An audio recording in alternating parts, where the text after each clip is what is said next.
All right, welcome to the AI Gateway Working Group. This meeting is governed by the CNCF Kubernetes Code of Conduct and the CNCF Code of Conduct, so please be kind to each other. Yeah, sorry, we were discussing the agenda. We do have an open agenda, so if you've got topics to discuss, please add it to that agenda. I'll go ahead and share my screen in case folks want to follow along with what we've got. But yeah, Morgan, you were talking about the one of the items on the agenda was the backend prototype. That's right. It's very exciting. I've been checking it out and sharing it with some other folks who are very interested in seeing what we can do with a backend versus a service entry in particular. And so I was really looking forward to talking about that today if you wanted to cover anything from it. Yeah, absolutely. So the once we got the sort of proposal PR version for egress, the next step for me was to figure out how do we start playing around with it and getting a sense for how this could work. And as an Istio maintainer, I thought I could probably get it working in Istio to some extent, but it was going to be somewhat complicated and I think difficult for people who aren't Istio world to sort of be able to collaborate with it. So I took some inspiration from the folks in the Kubernetes networking group and used a lot of the structure and some of the implementation details from there and made it work with the backend proposal that we've got in Working Group AI Gateway. And the idea here is that it's a pretty basic bare bones Envoy control plane. Um, I put the PR up as soon as I got a successful HTTP request, so it's by no means exhaustive or conform with Gateway API in every sense. But status does work. FQDN routing does work. Um, and I'm glad you brought up the sort of the service entry versus backend thing because another one of this agenda like sub topics for backend that I put in the agenda is that I've also opened up a GET draft for Gateway API to start moving for with having backend become a official Gateway API resource. And the reason for that is because there's a lot of, I think, benefit to Gateway outside of AI. And so I'd love to have those discussions in Gateway API and move toward getting that into the experimental channel. While this group at AI Gateway can talk more about how we can use backend for maybe the tool calling or LLM routing or things like that. But as far as service entry goes, so for those who aren't familiar, in Istio, we have this resource called service entry.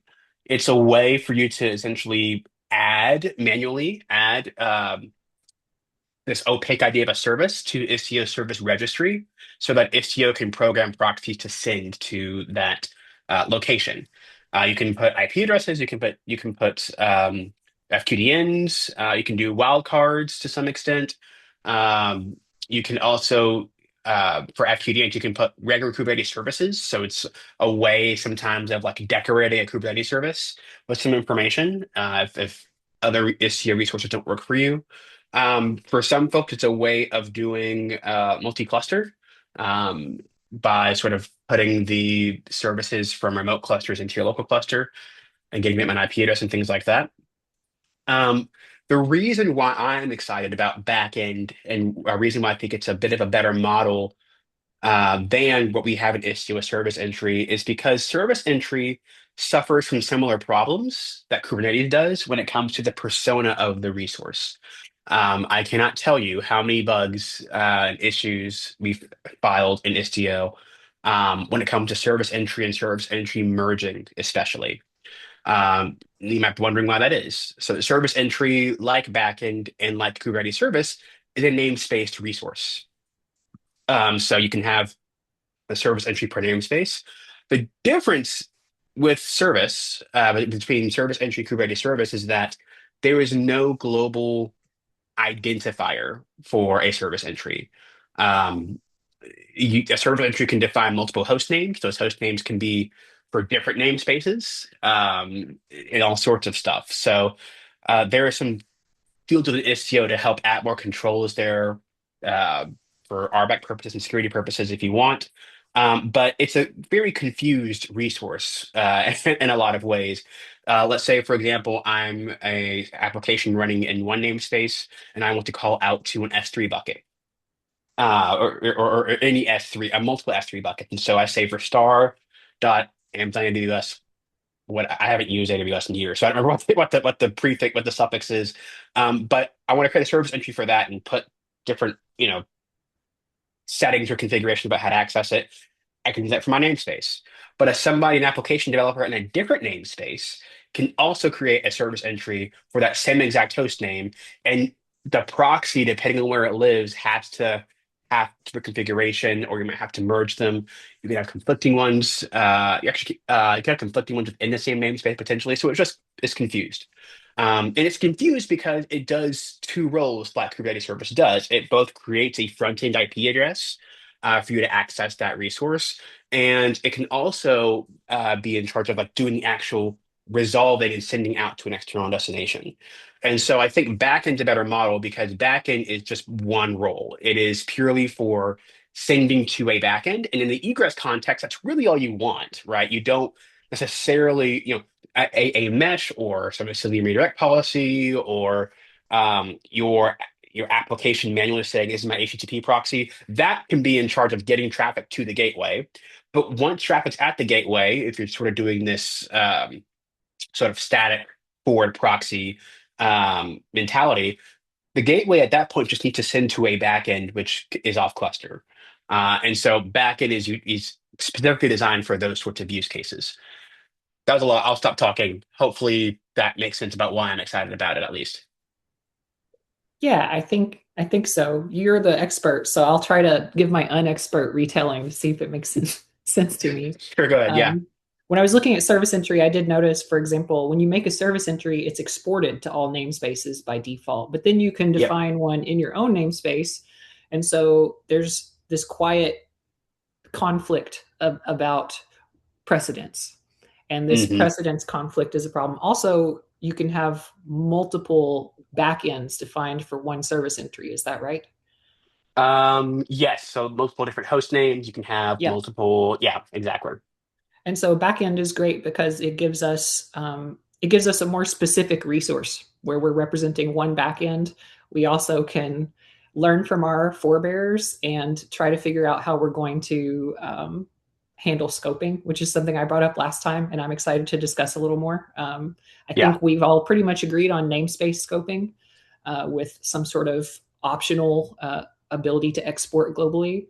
Um, but yes, it makes sense to me. The backend resource gives us a one-to-one correspondence between a backend and and what we're configuring on our proxy, as opposed to this fuzzier implementation that service entry gives us, where we can have a lot of um, a lot of different concerns coming together in one place with unknown outcomes because of the way precedence is applied.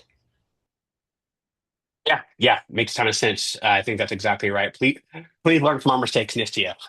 This is my takeaway. Um, so I had to miss last week. Apologies. My calendar management was not super great. Um, are there specific things that you or anybody else wanted to discuss as far as how we make progress from here when it comes to back end? And Nir, go ahead. Yeah, yeah. So I have a few questions. Maybe you already answered them in previous meetings when I was less like um, concentrated. But so first question. So how much is the proposal different from what we have currently today in Istio, or is it like identical exactly? So I want to understand like if we get this API approved and move forward quickly, how fast do we have like a first implementation that already does that? Great question. So backend represents a subset of service entry capabilities. So it can't necessarily do more than what service entry can do, but it can do so clearer than what service entry does. Yeah, than what service entry does. So you don't have as much confusion about precedence, merging behavior, things like that. As far as how quickly we could get an implementation out with Istio, it really depends on how much work we want to do. So one of the interesting things about Istio is that the only thing it knows how to route to is um, a service or a service entry. That's we've got the service construct. That's what we know how to route to. Um, this has created some issues, for example, or some complexity trying to implement, for example, gateway API inference extension because inference pools aren't services. They don't have front end. So what we actually do is we create a service in the Yeah. cluster in order to make Hmm. that work. There are other options that aren't that heavy-handed, but it's basically what I think everybody pretty much is doing to make GAIE work in their implementation. Backend is a new paradigm, right? Where now you can send to things that are not explicitly services. Maybe I think down the line, what I'm wanting to do with backend is to have a like take the endpoint selector idea happening percolating gateway API and make that a type of backend as well. So you can sort of create backend outside of services. Um, Doing that in Istio and having that be first class is a bit difficult. So that's the sort of the hard route. But if you want to do an easy route, if you want to make it simple and fast to get support into Istio to get this uh, standard along, then we could just create a service entry that has no IP address, or yeah, that has no host name, like a backend only service entry, and we could teach Istio to send to that and reuse a lot of that same logic. That would be the quicker approach. So to answer sort of that was a long way of answering the question, saying we can do it as quickly as we want to, anywhere Yeah. from like 2 weeks to 2 months, I think, of work.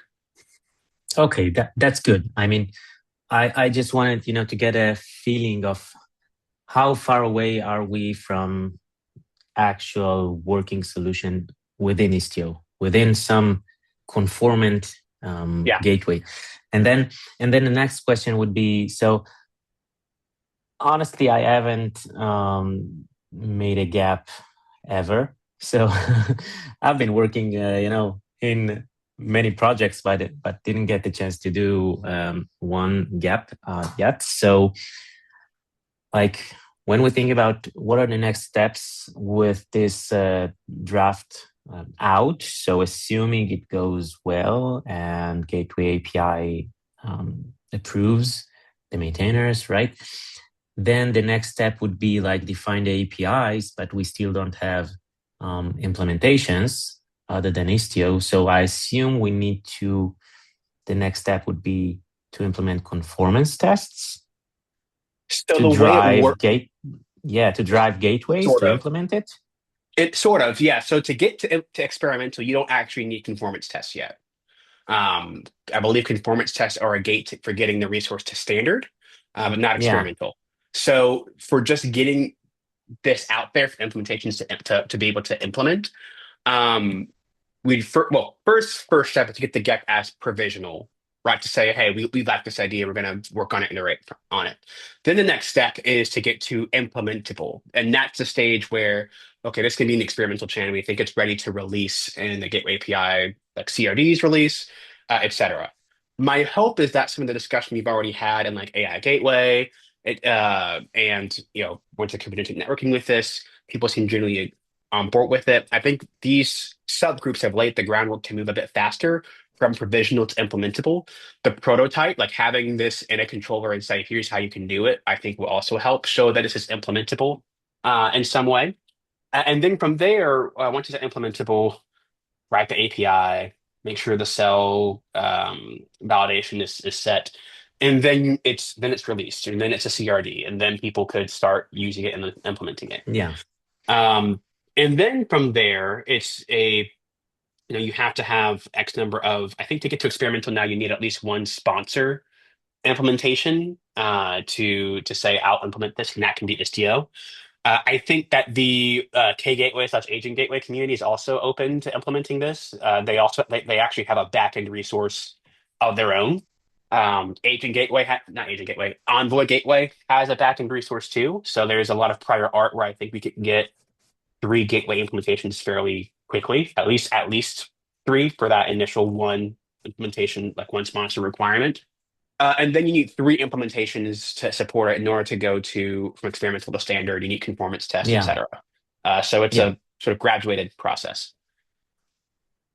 Okay, yeah, that's good. Few more questions. Sorry about that. A lot of questions, but You're I know good. you're probably active also in the agentic networking project. So I'm assuming we're going to circle back, right? Because today there is some kind of um, like duplication, right? We have the Right. definitions here and there as well, but once we push it to Gateway API, we want them to remove it as well. So are they are they in the loop? So do they know that we are driving this? Great question. So I've shared this with the agentic networking group out in the early days, and they were definitely aware of this work. Um, I talked with Rob Scott earlier this week, who's a lead of the agentic networking group. And that duplication is one of the reasons why within AI Gateway, I renamed the resource instead of being backend or Yeah, X yeah. backend to backend destination, just for clarity, X backend destination specifically. Um, Rob and I think are both in agreement based on our conversation that AI Gateway and Agentic should both eventually scrap their backend implementations and use whatever the Gateway API. So there is alignment on what this should look like. We just now the group wants to be slowed down by waiting on Gateway API to start doing prototyping and to start like exploring these things. And so I think once we get this into Gateway API, then there's gonna, I've talked with them. I designed some of the API pieces, for example, protocol options, to be able to have a place for them to put their MCP requirements in there. Right now, they've got like an MCP backend as a top level type. I think it makes sense for as a protocol to be adopted in Gateway API. I think Gateway API people agree with that. Through the Gateway API process, we'll talk with them and make sure they're able to implement what they need with the Gateway API backend, and then we'll move forward from there. Yeah, yeah. So I think maybe not now, maybe we need a bit more time, but it worth pulling some of the, maybe Rob, maybe Lior, one of the leads from the Agentic to make sure that we are completely aligned, 100% aligned, because we don't want to start moving things forward and then find out that each sub project need a different, Right, right. subsets, right? Because we want to do it right. Um, Yes. yeah, but it's not urgent. So the last question I had is like, I think ideally we want eventually to connect it elegantly to the payload processing, right? Because I do Right. want at some point to use external backend to serve as a payload processor. I want to do guardrails outside of the cluster, or I want to do, I don't know, some other service that is conceptually a payload processor, but I want it to run to, I don't know, I want to use something on cloud that the API is well known, and I just want to wrap it with a external backend and access that service. So do you think that like it aligns well with the payload processing, the current proposal, or should we make changes to make sure we align it? I think that's a makes a ton of sense, and I think that the backend resource fits the payload process testing in two ways, actually. So, um, the one way is that you mentioned, where you can say my payload processor is an extension ref via a backend that lives outside my cluster. I think about even outside of payload processing, something like inference pool and GAIE. Right now, it's extension ref for an endpoint picker living inside your cluster. There's no reason that extension ref can't also be a backend reference to something that lives outside the cluster, where I have a global endpoint picker of some sort. Same thing with payload processors, right? If there's an extension ref where you're saying I'm going to send this request somewhere in order to do some payload processing, backend makes a ton of sense for egressing in that direction.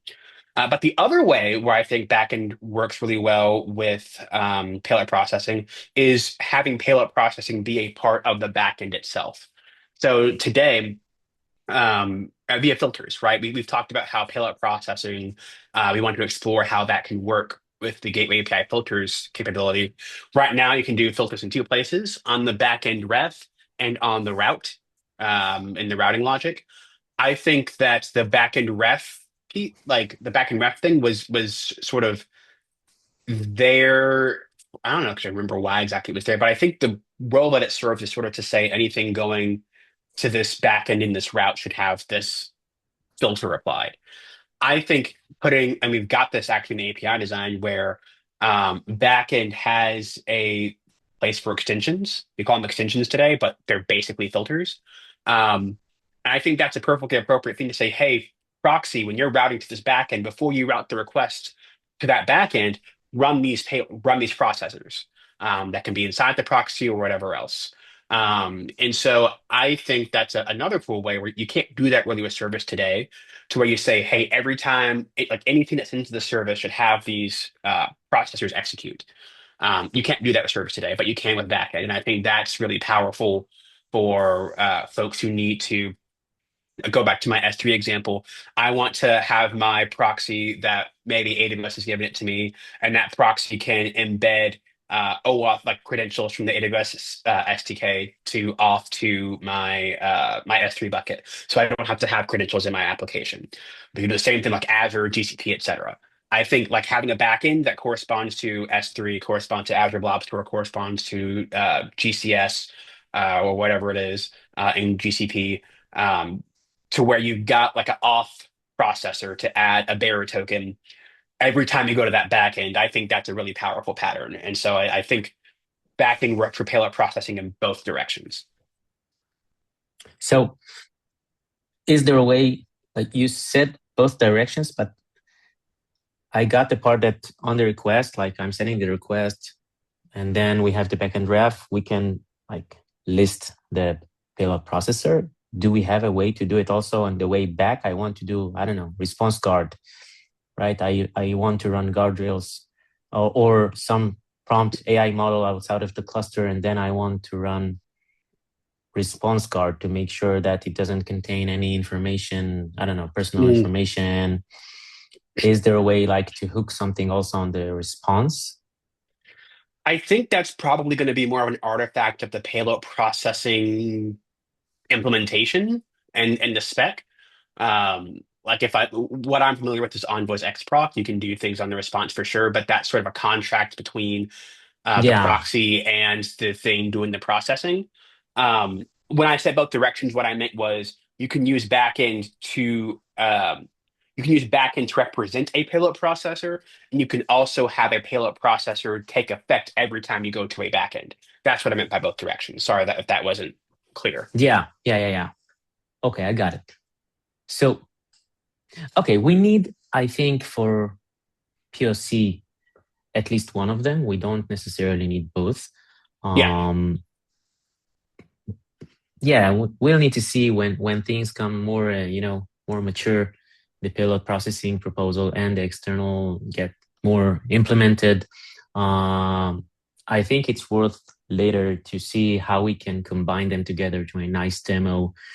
We might even get it, for KubeCon, because we do have the session. So it would be really nice to show each of them alone and then the combination where we can use one feature or the other or both of them together. This is really nice.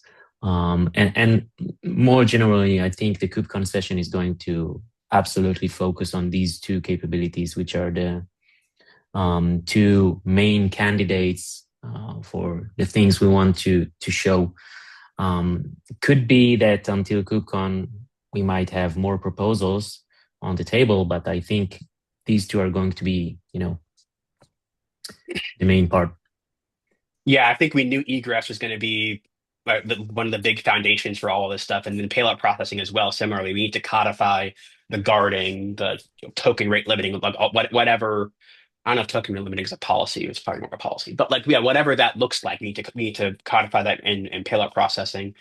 One of the things I wanted to bring up is like the I built the control plane prototype to be sort of extensible. So like, for example, if somebody wanted to plug in Agent Gateway as a data plane, that's doable. If someone wants to plug in Nginx as a data plane, that's doable. So we can just make sure if we wanted to within this group, make sure it works with different data planes. There's also no reason, like I'm working in a backend prototype branch, but if we wanted to have like a central prototype, once the if everybody's fine with the bones and how things are implemented, we could share those across payload processing and backend and just have them work in different branches.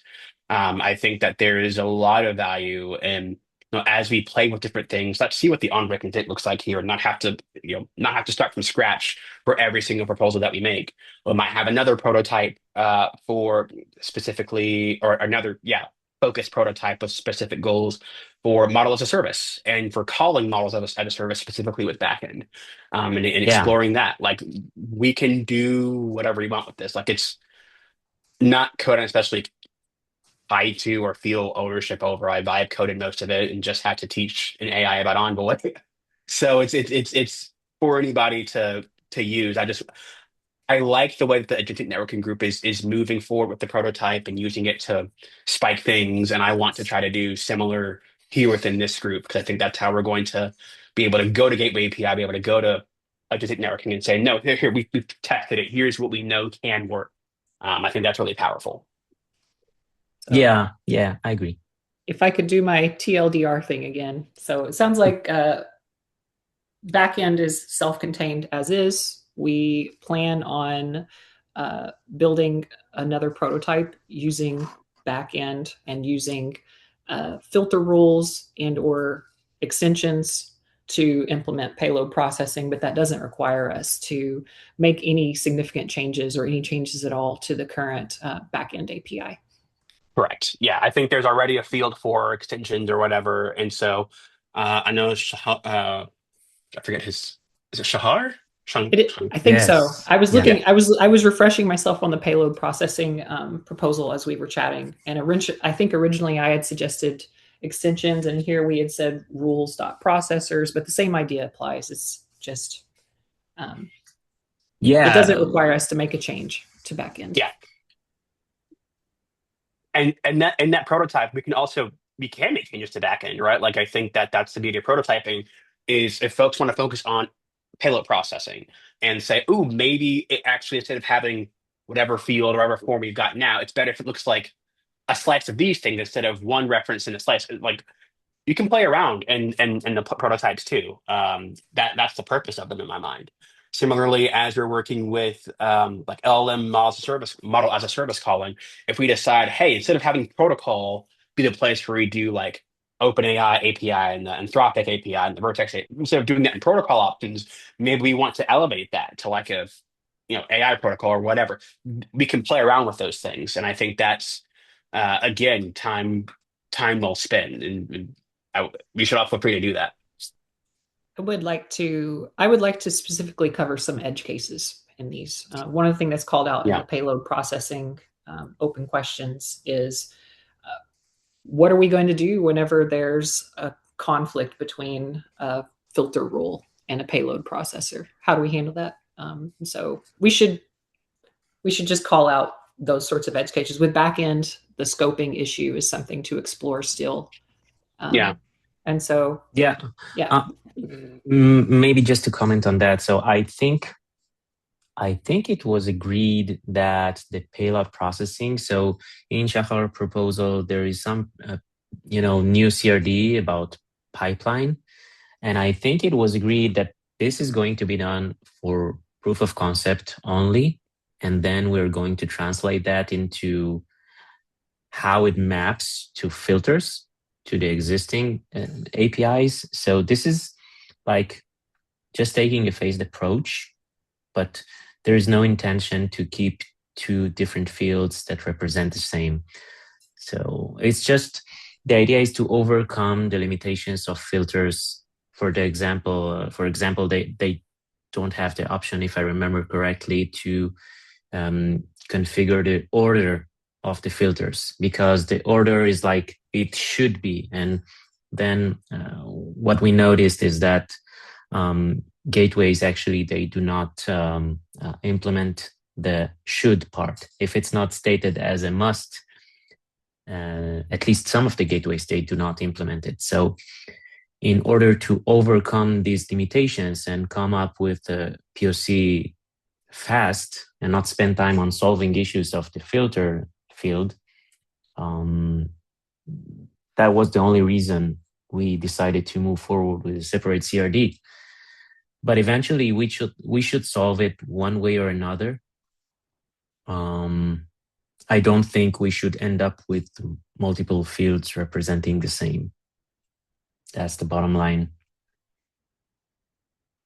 Um, I think that being able to take some time to see what would you ideally have, and then see what filters allows for, and then walk backwards is a very valid approach versus Yeah, constraining yourself to start with. Um, and again, like if I would love to see a branch with a pillar processing prototype that uses the pipeline CRD first, and then see how far you can take that, see what the data plan limitations might exist, and then you know you can spend some time iterating and figuring out how to get that to work in a way that fits with Gateway API filters. yeah, I agree.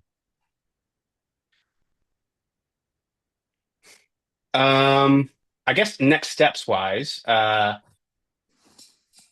just to round out this back end topic, I've got two PRs out. One renaming renaming on the main branch, the backend resource. Right now it's just backend, but I made it more specific and added an X to it to show the experimental nature of it. So it's now X backend destination. So I need reviews on that, and then reviews in the prototype as well. I think once that gets in, I'm looking forward to going and trying to break it and see what Copilot and myself missed in implementation, and just try out different use cases. I think it might be useful to spend some time thinking about as a group how you want to handle prototypes. Like since we're a working group, we don't have sort of long running code. So like our prototypes maybe want to have like exit criteria for them. So for example, what scenarios and personas do we want to prove out with the prototype? What open questions do we have? And then as we do the prototype, we can answer those questions and document them. And so by the time we are done with the prototype, we want to push it upstream somewhere we can put the prototype and say, here's what we know works, here's where it doesn't work, here are the edge cases, here's the work that we did, um, here's the features we leverage, et cetera, et cetera. I think that's what I'm planning to do. And I think that, as other folks start their prototypes, I think that might be a useful way to go about things. Do we want to just all keep, do we want to keep these on separate branches? It would be great to have a place to post the exit criteria. That's not the proposal, of course, a place to keep multiple prototypes. Yeah, We want that's to a just, good call. yeah. Go ahead. Oh, good. Oh, I was just curious how we wanted to do it. Do we want to land something into main? Do we want to keep separate branches? Do we want to do a mix of both? We can actually enhance the proposal template to have exit criteria at the end of it and leave it like open when starting the proposal. But then as we make progress, we can identify what is the criteria and then update. Yeah, because the branches the prototypes live on should be divergent versions of main, so we can link to those branches uh from main, and then maybe have like a landing page for that branch potentially if we wanted to, um, for just discoverability of the exit criteria. 'Cause I'm just thinking about the egress proposal, it's already kind of long. Um, so maybe something specific to like what's the exit criteria for this prototype might be helpful, but we can workshop it and see what we like. Um, yeah. Yeah, the only point that I'm feeling a bit uncomfortable with is like we implicitly assume each proposal is self-contained. And this is not necessarily the case with all proposals, because some of the proposals would have dependencies. And then if we make each proposal on its own branch, that would be kind of problematic to combine things.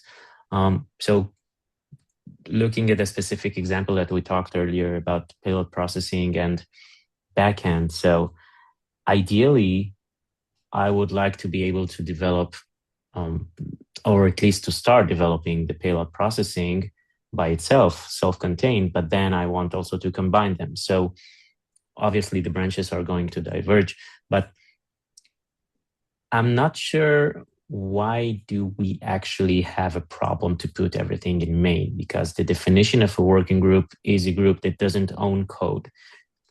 So as long as we document in the README that everything under this repo is for POC purposes and is not intended to be used anywhere other than the POC, I'm not sure that there is a real problem here, and I'm not sure there is good reason to keep different proposals on different branches.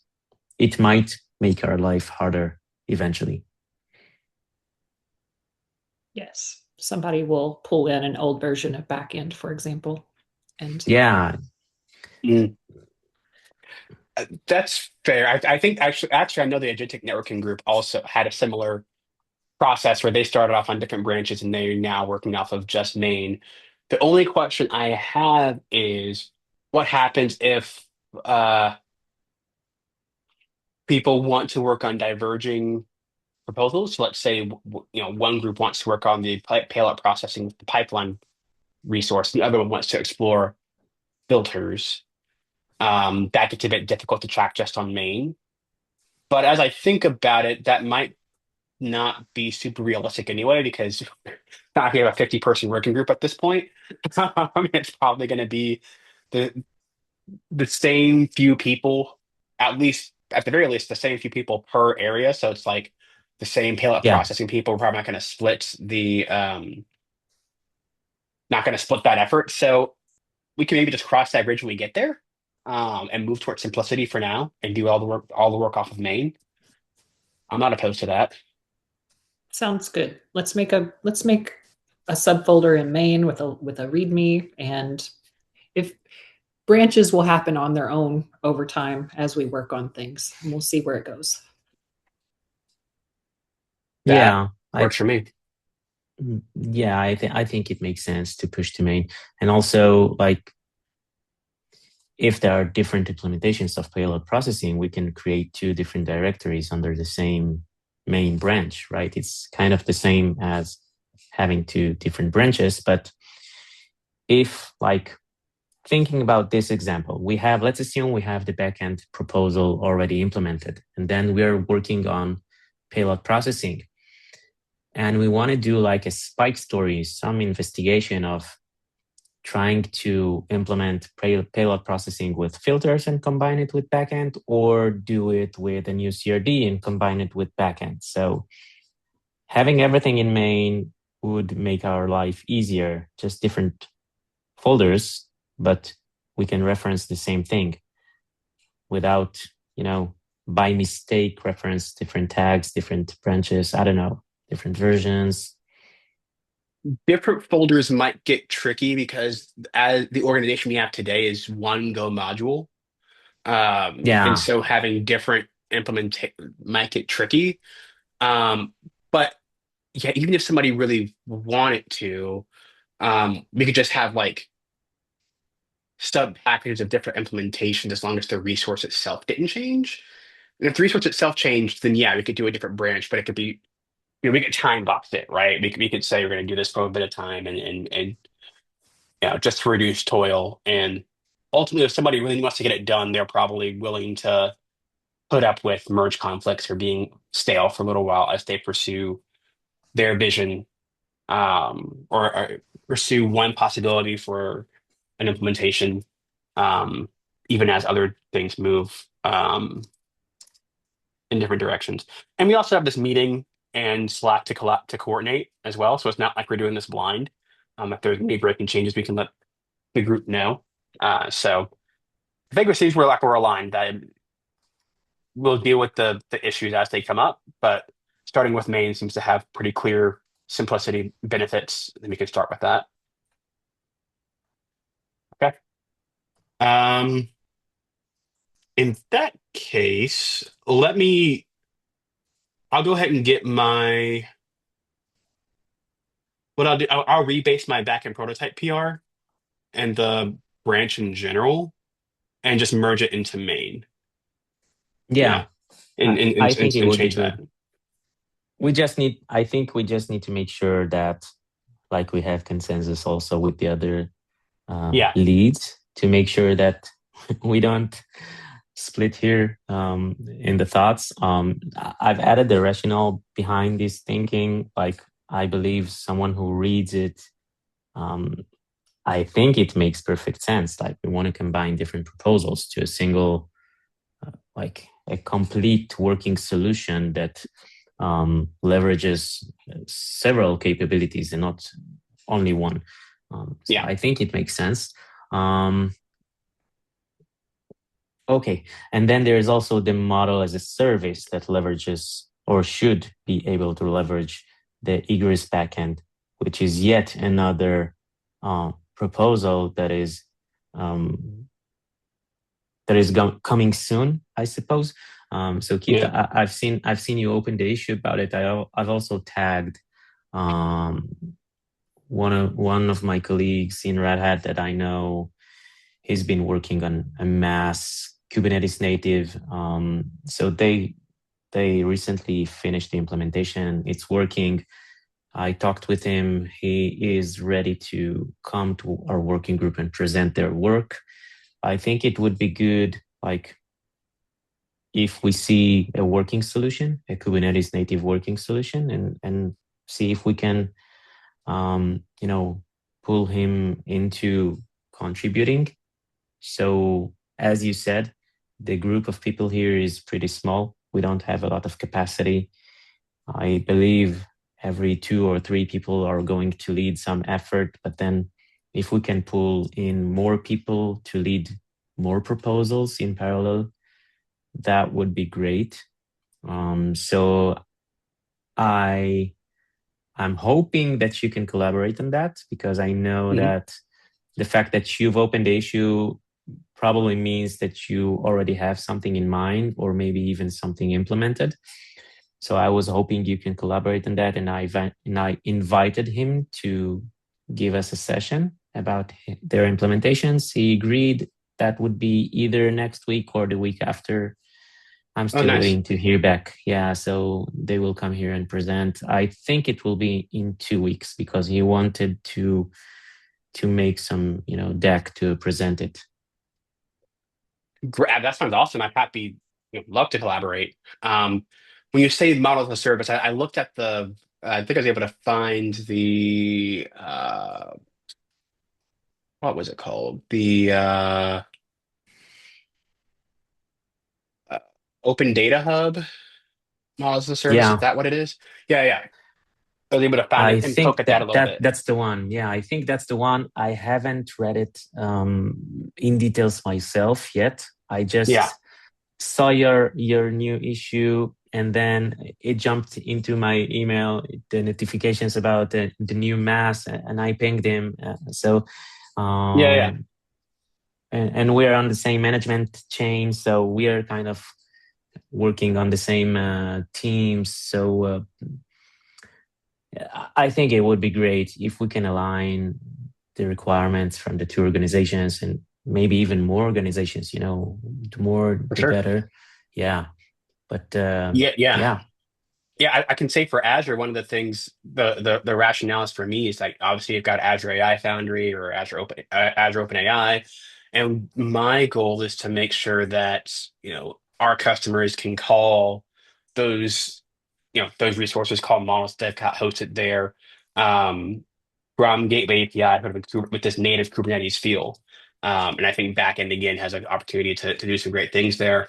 If folks are using the Open Data Hub model as a service offering as well, um, within the sort of framework, yeah, you have communication like a gateway for the models, but you also have like clients of the model as a service, like the data hub. And those clients need a way to say, hey, I want to use this the OpenAI standard for model calls. I want to use the Anthropic standard. I want to do this. I want to get. I want to signify to my AI aware gateway that these requests should have AI or model aware telemetry associated with it. Those sorts of things. I think that's where backend can be useful, and that issue is meant to explore. Okay, what are the personas? What are the use cases?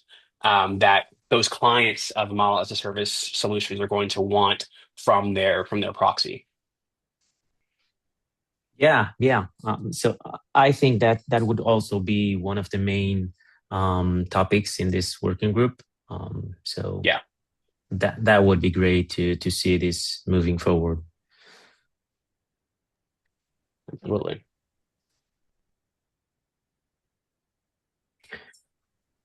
Cool. Model as a service will be good. Another problem they have is trying to unify the control plane for handling something like fallback between models that you are hosting yourself and then falling back to an external inference endpoint, for example. Maybe you don't have enough capacity, you're out of GPUs, and so you want to fall back to using OpenAI. That's something Model as a Service is struggling with, I think, Yes. because there's not a uniform way to represent.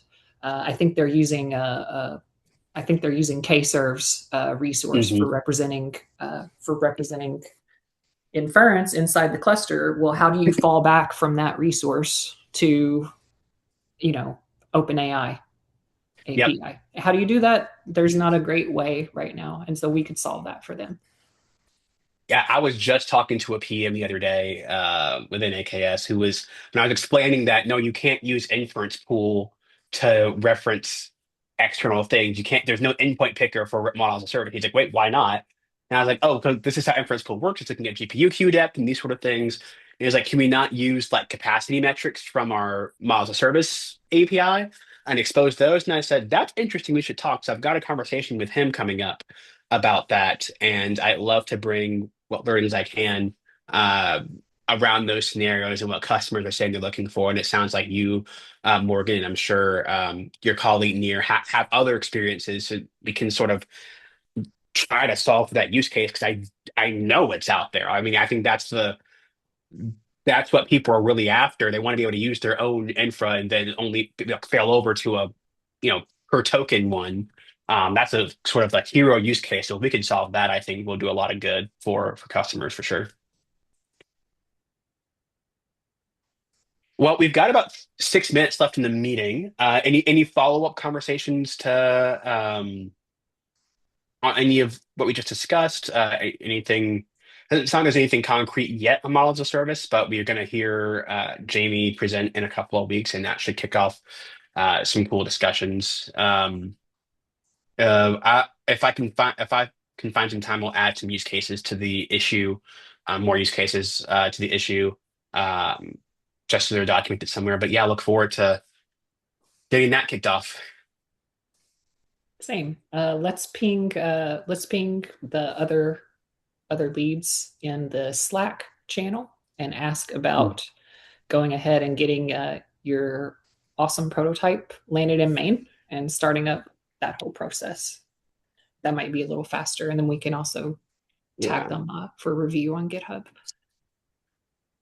consensus on where on how to prototype exit.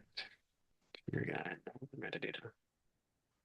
Okay, cool. I'll put that as action item there. That sounds good. Anything else that we are missing?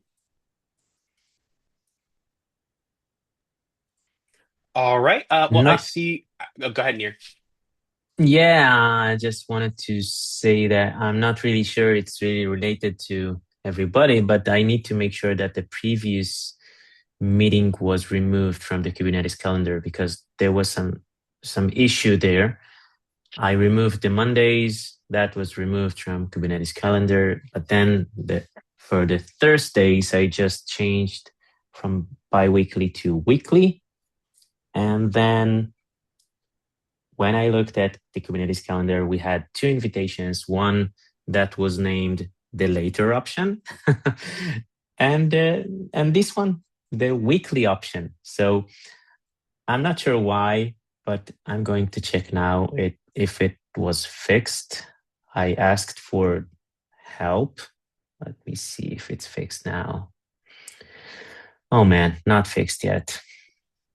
I only So see one for what it's worth, but that might just be no, my go Outlook to the being next weird. week. Go to the next week. Oh, next week. Check, yeah, check in Kubernetes calendar, and then you will see AI Gateway bi-weekly meeting later option and AI Gateway weekly meeting. So there are two meetings. Interesting. Yeah, and I Uh, can't get that out of the calendar, but I tried like so I initially I created the shared calendar of the working group. So I tried mhm. removing Kubernetes from the invite and then put back. It didn't work. Tried multiple things. I don't want to cancel because I don't want people to get cancellation. And somehow uh, they understand that the meeting was canceled. So I'll try um, to ping see contributor experience. I think they can go into the account and reject the later option invite. And then, Ah, I see. yeah, then we should be left with the correct one. Yeah, I only have I only have the way I have it set up is I import the working group AI Gateway calendar into my like Outlook calendar. But if Yeah, I go if, to the Kubernetes calendar for that's oh, today, yeah, see, I'm sharing my screen. You okay, there see you go. it. Yeah, Yeah. okay, yeah. So they Kubernetes just needs to fix whatever's generating this, but the actual Google Calendar. Okay, that's good to know. Yeah, and the Google Calendar is fine. I mean, I see one meeting, the correct one, same as you. But the Kubernetes calendar is somehow corrupted, or I don't know what. Yeah, I'll ping them. So we maybe just add it as an action item to make sure we fix it by next week. Yep. I can add it. Yeah, maybe Okay. I'll add it. Thanks. Appreciate it.